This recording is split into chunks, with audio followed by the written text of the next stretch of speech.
Have you ever found yourself trapped in a debate, draining your energy, logic, and reason into convincing someone only to realize you're hitting a brick wall? The more you explain, the more they deflect. The clearer your points, the muddier their responses become. You walk away feeling frustrated, drained, maybe even angry. Not just at them, but at yourself for getting involved. What if I told you this isn't new at all, but a timeless human challenge, and that the Stoic philosophers who lived over 2 millennia ago understood this dynamics perfectly? What if I told you they offered profound insights into why engaging with those closed off to reason inevitably makes you the fool? Today, we're diving deep into the Stoic perspective on conflict, communication, and the crucial art of knowing when not to engage. We'll explore why trying to reason with the unreasonable is a trap, how it disturbs your inner peace, and what powerful alternatives the Stoics offer to protect your tranquility and preserve your character. This isn't about labeling people or feeling superior. It's about understanding the dynamics of unproductive conflict and choosing a wiser, more effective path, the path of the Stoic. And if you stay with me until the end, I'll share a powerful ancient parable that perfectly captures this philosophy. First, let's clarify what we mean by fool in this context. The Stoics weren't using this term as a casual insult. For them, wisdom and virtue were paramount, achieved through reason and living in accordance with nature. A fool, therefore, wasn't necessarily someone unintelligent in the conventional sense. It was someone lacking sophia, wisdom, and arete, virtue. From a Stoic viewpoint, this often meant someone ruled by their passions: anger, fear, excessive desire, irrational hatred, rather than by reason. Think of Epictetus, who constantly emphasized the distinction between what is in our control, our judgments, impulses, desires, aversions, and what is not, our body, property, reputation, external events. The fool in this sense is someone who fundamentally misunderstands this dichotomy. They rage against things outside their control, desperately cling to externals for happiness, and allow their peace of mind to be dictated by circumstances or the opinions of others. They might be resistant to logic, not because they can't understand it, but because their emotional attachments to certain beliefs or outcomes are stronger than their commitment to truth. They might be operating from a place of deep-seated ignorance, not just ignorance of facts, but ignorance of their own nature and the nature of the world. The Stoics, following Socrates, often equated vice with ignorance. People do wrong or argue foolishly because they don't truly understand what is good. So when we talk about not arguing with fools, we're referring to engaging with individuals who demonstrate, through their words and actions, a current inability or unwillingness to engage in reasoned and good faith discourse. They are, in that moment, operating outside the bounds of logic and virtue that the Stoics held as the ideal. It's not a permanent label, but a description of a state of being, a state unreceptive to the kind of productive dialogue that leads to understanding or truth. If arguing with unreasonable people is so counterproductive, why do we keep doing it? Our motivations are often complex, and understanding them through a Stoic lens reveals why they often lead us astray. One powerful driver is the ego, the desire to be right, to win, to demonstrate our intellectual superiority. We feel a surge of validation when our arguments land, and a sting of frustration when they don't. But the Stoics would caution against tying our self-worth to external validation or the outcome of a debate.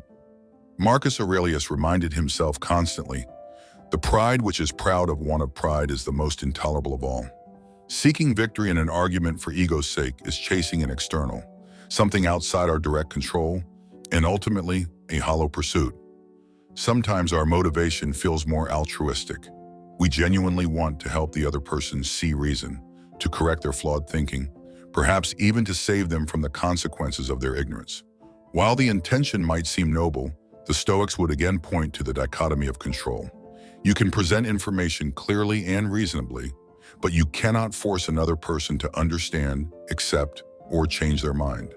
Their judgment is within their control, not yours. Persistently trying to impose your view, even with good intentions, can become a form of intellectual coercion and often breeds resentment rather than enlightenment. It also presumes that you possess the absolute truth, a stance the Stoics, despite their confidence in reason, approached with humility.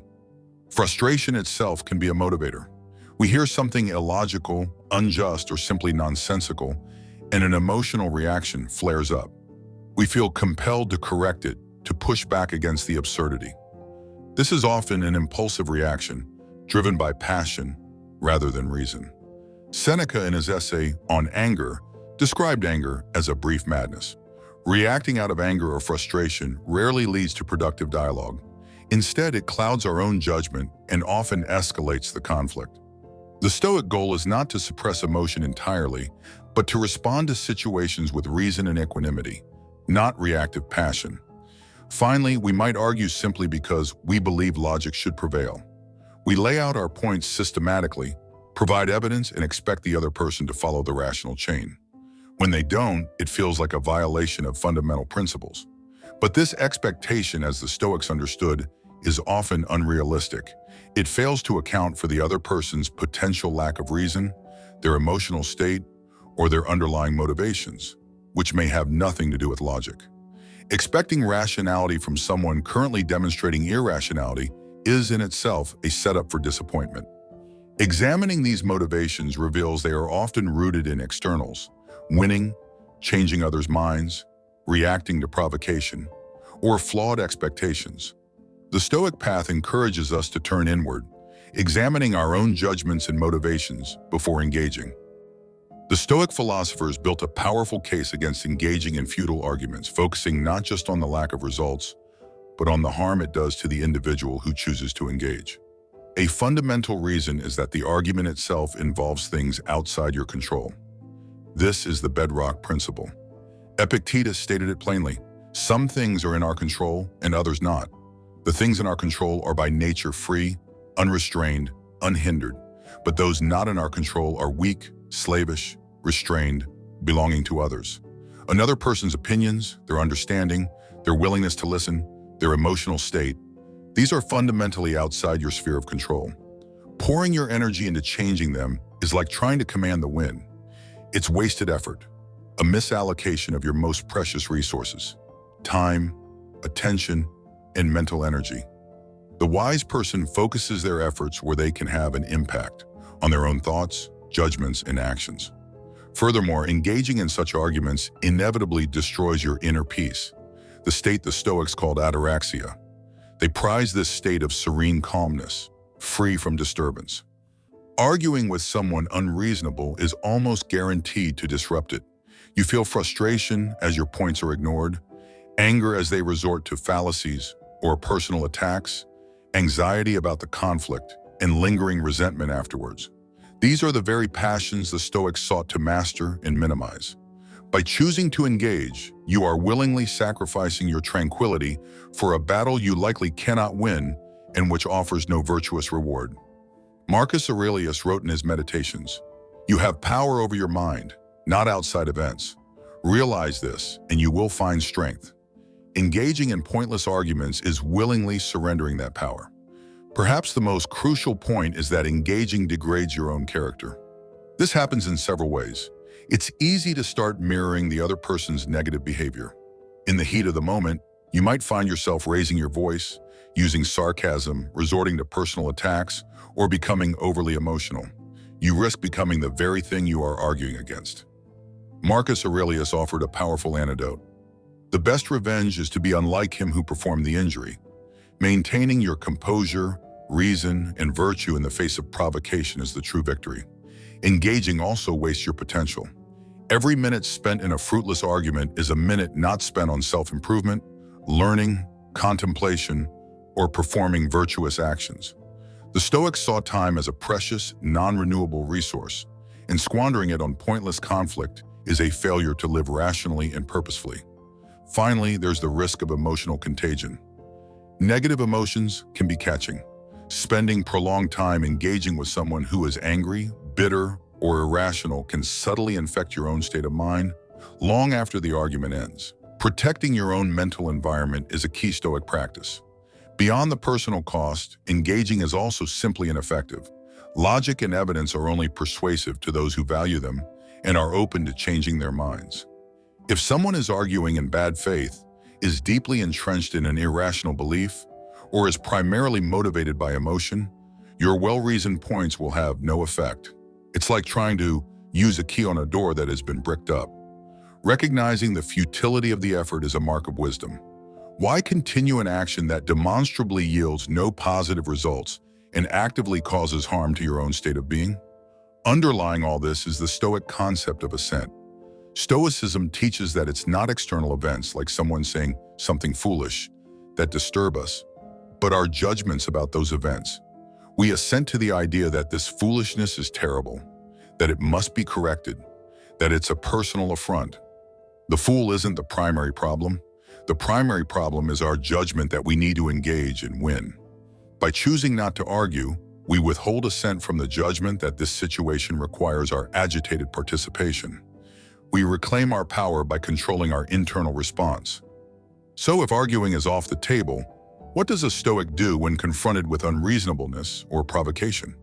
Fortunately, Stoicism offers several powerful and practical alternatives. One powerful option is strategic silence and non-engagement. Often the wisest response is no response at all. Recognize when a discussion has devolved or was never productive to begin with, and simply refuse to participate further. This isn't weakness, it's a sign of strength and self-control. It's a conscious choice to protect your peace and refuse to dignify irrationality with engagement. A quiet nod, a simple "I see," or changing the subject can be far more powerful than 1,000 logical points aimed at a deaf ear. Remember the wisdom attributed to Marcus Aurelius. The best answer to anger is silence. Silence preserves your energy and denies the antagonist the reaction they may be seeking. Another approach involves focusing on your own actions and example, essentially leading by doing. Instead of trying to convince others through words, embody the principles you believe in through your actions. Live virtuously, act justly, speak truthfully when appropriate, and maintain your composure. Your consistent behavior can be a far more powerful testament to your values than any argument. People may not listen to what you say, but they will observe what you do. Let your life be your argument. Sometimes, however, non-engagement isn't practical, perhaps in a work meeting or a family situation. In these cases, the Stoic approach is to make clear, calm statements and set boundaries if engagement is unavoidable. State your position, your facts, or your boundaries clearly, calmly, and concisely without getting drawn into an emotional debate. Use I statements like, "I believe," "My understanding is," or "I am not comfortable with," rather than accusatory you statements. State your piece, and then refuse to be drawn into repetitive, circular arguments. You might say, "I've stated my view, and I don't think further discussion on this point will be productive." Then firmly hold that boundary. A more advanced practice is cultivating Stoic pity or understanding, which involves reframing the fool. Instead of feeling anger towards someone acting foolishly, try to cultivate a sense of understanding or even pity in the Stoic sense. Recognize that according to Stoic principles, they act this way out of ignorance. They genuinely don't understand what is truly good or rational. Epictetus advised, "As you would not wish to be a slave, be unwilling to be a slave to others." Similarly, when someone acts out of ignorance or passion, they are enslaved by their own flawed judgments. Seeing them not as malicious, but as mistaken or suffering from their own lack of wisdom can diffuse your anger and allow for a more detached, objective response. This doesn't mean condoning their behavior, but rather understanding its roots in a way that prevents it from disturbing your peace. Seneca noted that anger often arises from frustrated expectations, expecting people to be rational when they are not. Adjusting those expectations is key. Finally, you can use the encounter as virtue training. Every interaction with difficulty is an opportunity to practice virtue. When faced with an unreasonable person, ask yourself, as Epictetus suggested, what virtue has nature given me to deal with this situation? Perhaps it's patience. Perhaps it's temperance, meaning control over your own emotional reaction. Perhaps it's the courage to state your piece calmly and walk away. Perhaps it's justice, shown by not stooping to unfair tactics yourself. See the frustrating encounter not merely as an annoyance, but as a workout for your character, a chance to strengthen your Stoic muscles. It's crucial to distinguish between the futile arguments we've been discussing and potentially valuable constructive disagreement.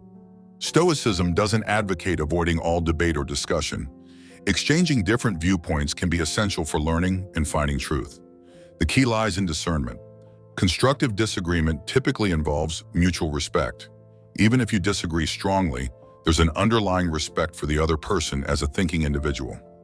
Both parties demonstrate a willingness to listen, genuinely trying to understand the other's perspective, even if they don't agree with it. The discussion focuses on logic and evidence, centering on the substance of the issue rather than personal attacks or emotional manipulation. Often there's a shared goal, implicit or explicit, towards understanding, truth, or finding the best solution, even if agreement isn't reached. Importantly, participants show an openness to being wrong, willing to reconsider their own views in light of new information or compelling arguments. Futile argument, conversely, is often marked by personal attacks or ad hominem fallacies, attacking the person instead of their argument. You might notice shifting goalposts where the subject or criteria for being right constantly changes. Emotional reasoning often takes precedence over facts, with statements like, "I just feel like you're wrong." Bad faith tactics might be employed, such as deliberate misrepresentation, straw man arguments, or a refusal to acknowledge valid points. Above all, there's a clear closed-mindedness, an unwillingness to consider alternative perspectives or evidence. Learning to recognize the signs when a conversation shifts from potentially constructive to definitively futile is a vital skill. It requires paying attention not just to what is being said, but how it's being said and the underlying intent. Once you recognize the signs of futility, that's your cue to employ the Stoic alternatives we discussed. The Stoics teach us that arguing with those who are unwilling or unable to engage reasonably is not just ineffective, it's a form of self-harm.